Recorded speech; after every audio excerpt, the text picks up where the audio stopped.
cinemanew.in.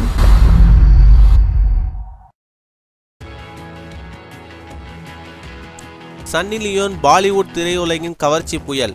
இவர் தற்போது முன்னணி நடிகர் ஷாருக் கான் நடித்துள்ள ரேஸ் படத்தில் ஒரு குத்துப்பாடலுக்கு ஆடியுள்ளார்.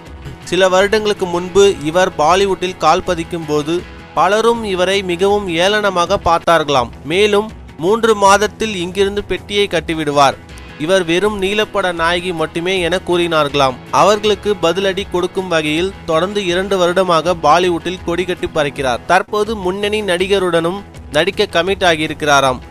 இந்த நிலையில் தன்னை பற்றி அப்படி பேசியவர்கள் மீது கோபம்தான் வருகிறது என சமீபத்தில் ஒரு பேட்டியில் கூறியுள்ளார். மேலும் சினிமா செய்திகளை தொடர்பு கொள்ள லைக் மற்றும் சப்ஸ்கிரைப் செய்யவும்.